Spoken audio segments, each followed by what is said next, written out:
Now, this will either be my last video of 2025 or my first video of 2026. Let's see how fast I edit this video. Welcome back, y'all. Today, as you can see from the title, I'm going to be telling y'all the things that we should be leaving behind in 2025 and not bringing into 2026. This week, I just want to rant. I just want to talk. I don't want to record no reaction video or nothing. I have enough of those. I really like talking to y'all and just ranting. I cannot start this video without thanking y'all for all of the support that I got this year in 2025. I'm just really happy for all the people that have subscribed, liked the videos, watched the videos. So I really appreciate any support I've gotten this year. This is by far the best year I've had as far as content. I've been very consistent. I did start this channel at the end of 2024. 2025 I kind of picked up, and I'm really proud of myself. I have a lot of videos up. It took me a minute to come up with this list, I'm not gonna lie. If you see me looking over, it's because I literally have a list. I took notes. It's about 15 things that I don't want to see next year, 2026. First thing we need to leave in 2025, New Year's resolutions. I know that's contradictory because I feel like every New Year's video is about New Year's resolutions, but let's be real. Nobody sticks to those. Just do it. I started my channel at the end of 2024 in November. If I had told myself to wait till the beginning of 2025, I would have never made that channel. Just do it as soon as you want to do it. I feel like we rely too much on New Year's resolutions to be a better person, to grow, do all these things. If you can stick to it, great. I'm somebody that it's I got to do it as soon as I have the thought to do it, or it will never get done. So I think New Year's resolutions are kind of just do it now. Why you got to wait till you know what I'm saying? The next one we got to leave, these high-ass streaming services.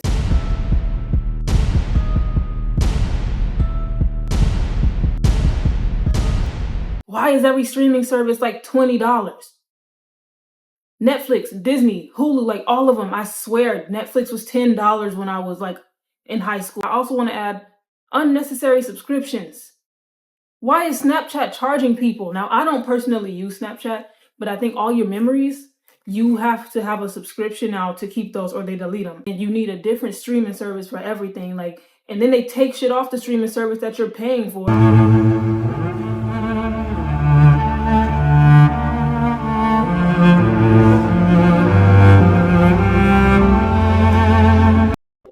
If it continues, I'm not gonna do nothing about it. I'm gonna keep paying for it because I have to watch my shows. This next one that we need to leave alone, Hennessy recipes. That is a beverage. I'm not even gonna elaborate. I'm just gonna show you guys the shit I be seeing. Big mama, no kids.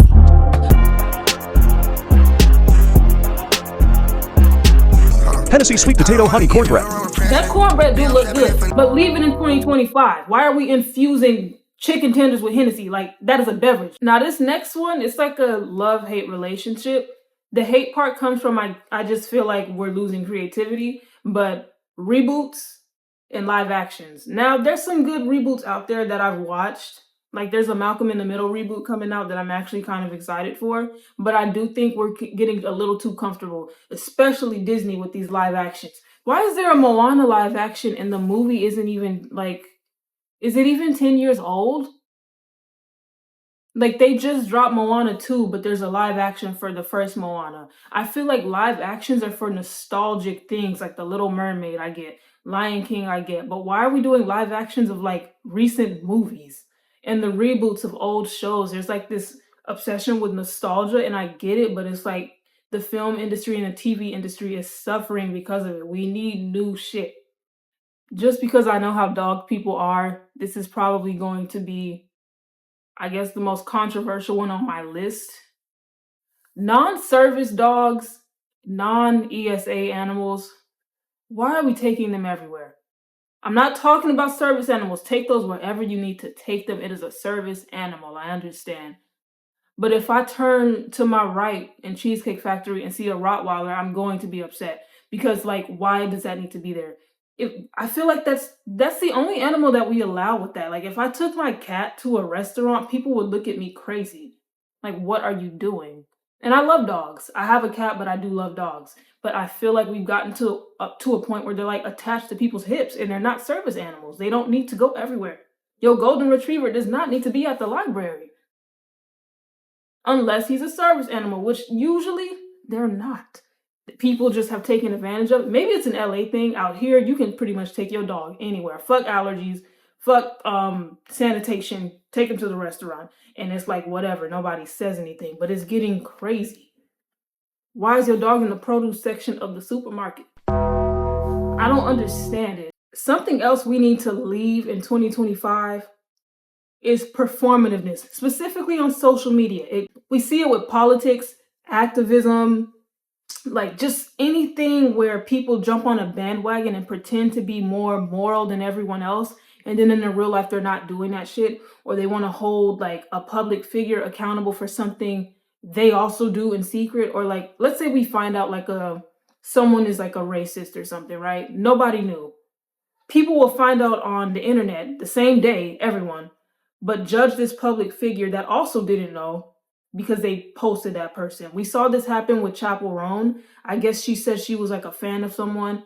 I didn't know this lady was a racist. The majority of the internet did not know until yesterday, but everyone's jumping down her throat about not knowing when I know for a fact y'all didn't know either. Y'all are being performative. Like, I hate like this new wave of just pretending you know everything, pretending you're morally superior to everyone else. And I'm not saying it's like I'm just the biggest Chappell Roan fan. I think she's cool, but like I just notice people like to just jump on someone and pretend that they know everything. Like, you in the same boat she is. We all learned today that that lady was what she was.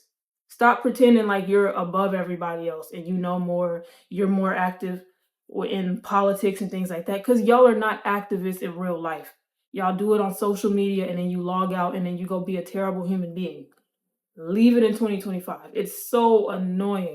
Leave AI alone. Delete it. Get rid of it. The problem with it is that it fools a lot of people and people think it's real. Like, people believe that this black woman is genuinely swallowing an entire chicken with the bone whole in one bite when they watch a video where a whole rainforest was killed so you could see what you look like as a Smurf. Like, the energy that this stuff takes is so pointless. Don't get me started on the music. There is an artist named Zanaya. That pissed me off alone. It's spelled with an X, but still. But she's like a whole R&B artist and they're using the template of like other black R&B artists to make this AI artist. And they're only doing it with black genres. And it's like, why do we need that when we have real live performers and musicians?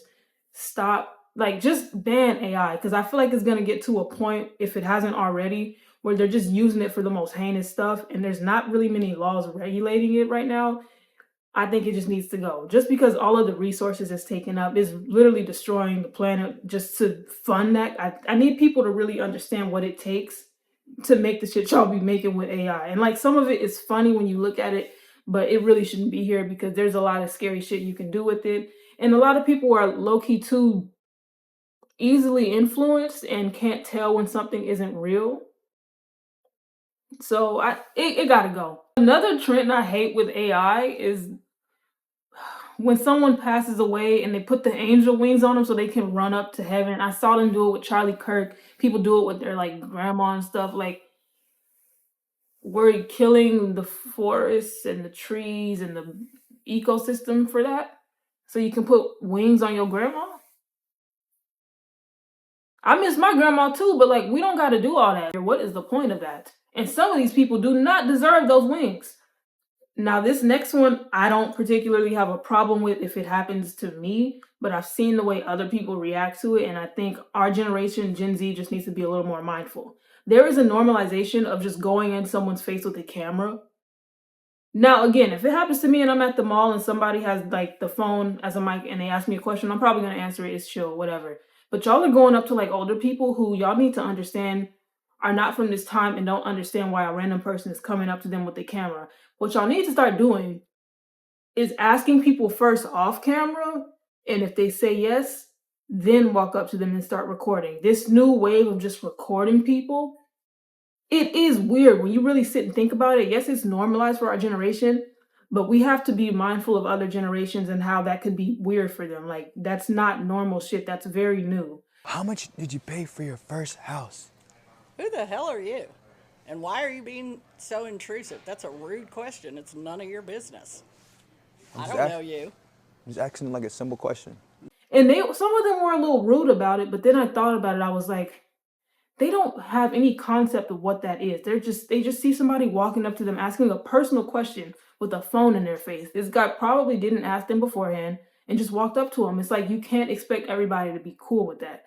Also, people who record themselves doing good deeds for homeless people but have the homeless people on camera in the worst state and post it, you don't blur their face or anything. It's like, let's not record people at their lowest. I feel like that's really weird. We're just so comfortable recording everything and recording everybody. It's like, not everybody wants that. And you're not always going to get a good reaction. And yes, they're rude about it, but like, it's also a little rude to just be like, oh, can I ask you a question while the camera's on them? Like you do that before you pull your camera out. If I could take the entire red pill content side of social media and put them on Jupiter, I'd do it in a heartbeat. I'm so sick of seeing that content. I feel like after a certain somebody purchased Twitter, it just got progressively worse. And you don't even have to be part of that side of the internet and you still see it. It's still coming in your algorithm. I don't want to see that shit. Oh, women belong in the kitchen.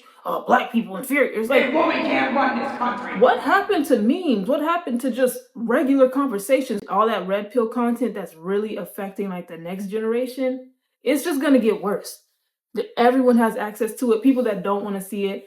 I don't follow most of these people and they're still on my page. Their content spewing like their hate and stuff. I'm so tired of it. Leave it in 2025. This next one, I feel like with the age of TikTok, I sound like a boomer. Like, I love TikTok, but I think it has caused us to not have any individuality, and I think that's something we need to leave behind. Learn to be yourself. Not everything is embarrassing. Be weird, be cringe, whatever you want to be. Like, I feel like everyone is low-key has the same aesthetic now. Like, everything is an aesthetic. Are you clean, girl? Are you croquette? What is that shit called? I don't even think I said it right. Like, there's all these aesthetics. I feel like everyone is like just picking something they see online and are like, that's what I'm gonna be. And then they just start dressing like that. It's like, no, like, what do you actually want? Do you want that aesthetic, or is that just something you saw someone else do and you don't really know what you want anymore? And I feel like it's more so with the younger Gen Z and Gen Alpha, because again, we have social media now. Like, I can't imagine having TikTok when I was in middle school and how impressionable that would have been. And I remember when the alternative look was alternative and it wasn't like a mainstream thing. Alternative has become mainstream. I don't know if anybody's noticed that flip. The way people dress now, that used to be like rare, and like that was something that a few kids did. Everybody kind of wants to look like that now. And it's cool, but it's also like, how many of you genuinely want that? And how many of you are just doing it because that's what's cool on TikTok? Like, everybody wants to be the same. Everybody dresses the same. Everybody posts the same content. Everybody, like, I love individuality. And there's so many people who have their own look, their own style, things like that. But there's so many other people that I can tell they just picked an aesthetic on TikTok and was like, this is me now. We need individuality. You know what really needs to go? Stands. Twitter stands of like musicians and stuff. Y'all have sucked the fun out of music. Are you a fan of the artist or a fan of their numbers? Do you listen to music because you enjoy it or because you want that person to be at the top of the charts? I have never been someone that listens to music because it's the number one or it's like the top 20 or whatever. Like, yes, I listen to mainstream music, but I don't give a fuck what point on the charts they are. Like, that does not concern me. But for a lot of people online, that's like the main goal. It's like, do you like the album? Do you like it? If you didn't know where it placed on the charts, would you be able to say, I like this album? And then y'all drag other artists so obsessed with like this one specific person, and you act like you can't, like you're cheating on that artist if you like anything else. That is so weird to me. And then the obsession with numbers. Y'all are not A&R. Y'all are not in the music industry. Y'all act like y'all are like the managers, the label, and like y'all. Some of y'all need to go work for the music industry if you're that invested in the charts. Go work for Columbia Records, because I listen to music because I like it. I don't care if it's on the charts or not. And I'm not saying that to be like, oh, I'm so different. It's just like, who cares? When did that become a thing? Like, listening to an artist based on how high they chart or how many they sell. I don't get any of the money from these album sales. Why would I give a fuck if it flops or not? Is the music good? That's what's important. Some of the best albums don't even see the Billboard charts. Like, grow up. Enjoy art for the art. Be a fan of the art instead of the numbers. Get rid of stands. They've made music so boring. They ran every celebrity off of Twitter. This next one is a little controversial. I'm going to try to word it very nicely. I'm a blunt person.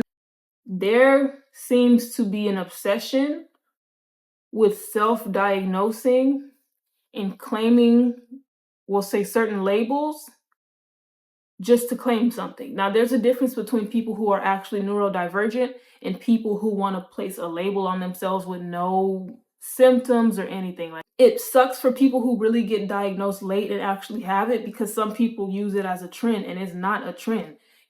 Our generation is going to therapy more and seeking mental health, so there's a lot more diagnoses coming because people are actually getting evaluated. But some people just want to slap a label on themselves or other people. Can we go back to just having bad days and not diagnosing it with a mental illness? How about that? How about, you know what, I had a bad week and I'm sad. Not, I have borderline personality disorder. How about, I want to go buy some things because you know what, I'm feeling a little bit uplifted right now. Not, I'm having a manic episode. The reality is, a lot of y'all don't have these mental illnesses you self-diagnose yourself with. You're experiencing regular human emotions, and that's okay. Another thing we need to leave in 2025 and not bring to 2026 is the obsession with relating to celebrities. That's always been weird to me because I've never felt any personal connection to a celebrity because they don't talk to us. I don't care how much they tweet and go live. They're not talking to you directly unless you're at a meet and greet. That's different. But this whole new wave of like, I only listen to someone if they're relatable. What does their music sound like? That's what I care about. Or an actor. Is the show good? If you're funny, cool. Like, if you post funny content, that's one thing. But like, to completely not associate with someone's art because they're not relatable just feels delusional. Like, they're not here. That's not their job. Their job is to either drop music, act in a TV show or a movie, play a sport. Their job isn't to be your friend. Their job isn't to know you. You don't know them. That's like me not listening to... Imagine if people didn't listen to Michael Jackson because he doesn't do interviews back in like the 80s and 90s. You don't know him. His talent is music. Like, this new wave of you have to relate. These people are millionaires. You can be a fan. I'm a fan of a lot of artists, but I don't need to feel like I know them personally. I don't feel like I need to see their personality for me to like their art. I'm here for the art. If their music sucks, I don't care how relatable they are. Now, this next one, I'm going to put a tweet up that I saw that kind of inspired me to put this on here because I kind of agreed with it. Now, there's certain buzzwords that people use that are real, like trauma, narcissist, abuse, things like that. Those are real concepts and it happens to a lot of people. If you tell me that happened, I believe it. But I'm noticing on social media, we use certain words just to gain the traction and get people to agree with us without fully realizing what we're saying. Y'all are really just throwing buzzwords around because what do you mean that a woman saying that her wedding day was the best day of her life is male-centered? It's her wedding day. You are ridiculous. You'll hear the most privileged people describe something they just didn't like as trauma. And I'm like, girl, that's not trauma.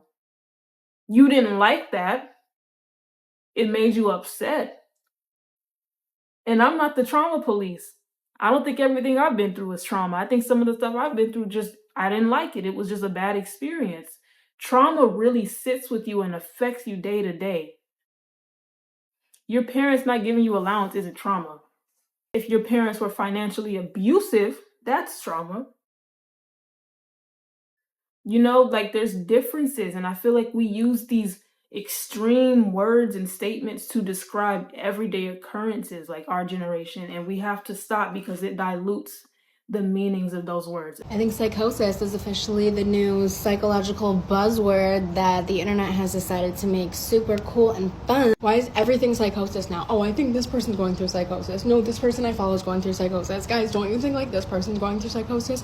And then they've decided to label it too, like chat GPT AI psychosis. Psychosis is psychosis. Like spiritual psychosis, AI psychosis.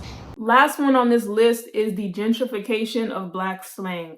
There are a lot of words that I feel like if you're not within the community, you may not even know there's Black slang, but they are. And like unk. Why are white teenage boys saying unk? And half of them don't even know what means uncle. It's not to say you can't use it, but the way y'all hijack it, it's like, what? Who taught y'all that? Like, where do y'all use that?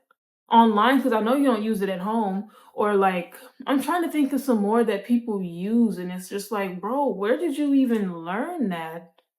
I remember when the woke movement kind of started back in, like, I want to say 2016 or 2015. And it just meant like aware of like political and social, like just social awareness of like Black issues and political issues and things like that. And it's turned into woke equals sensitive, like to red pill people. But it's like, y'all learned woke like 2 years ago. We've been using that for over a decade for our cause. And now woke is just diluted to just mean sensitive, appealing to everybody. And then it'll be like a Black person in a TV show. And it's like, oh, that show's woke. Huh? It just has a Black person in it. There's just an Asian in the cast. Words kind of just get flipped into meaning something else. And it's like, we gotta keep the integrity of the slang we're using because they actually mean something in a certain context. Y'all can't just, or do y'all remember when they hijacked gyat, GYAT? It's not an acronym. It's just a sound. Like when you see a thick girl, it's like, God damn. But they take it and they're like, that gyat over there. It's like, no, that's not what it's not like, it doesn't stand for anything. Any girl with a BBL is a gyat. And it's like, y'all not even using it right. Y'all look stupid. Oh my God. Okay, I'm gonna stop there. I just love ranting. Comment if you agree, comment if you disagree. I love arguing. So I am literally at 96 subscribers. Now I told y'all my goal was 100, but I literally cannot complain. Like we're almost there. Also on my TikTok is growing. I am not at the same place that I was last year, and I am grateful for that. And I can't wait to see what goals I hit in 2026 because I know it's more coming. Something crazy happened. I was scrolling on Twitter, and one of my videos from TikTok was just on my Twitter. Some big account posted one of my videos, and I was like, I don't post myself on my Twitter account, so I was like, what? That's me. It was like a jump scare. So that's never happened. So one of my videos blew up a little bit, and it ended up on Twitter. That was like a little positive thing to end the year on. Like I feel like my channel's reaching more, not my channel, but like my TikTok, which leads to my YouTube channel. A lot of my subscribers are coming from YouTube. I mean, from TikTok. Ooh, girl, get it together. A lot of my subscribers are coming from TikTok because I post a lot on there, and it's growing, like slowly but surely. So I really appreciate any support I've gotten this year.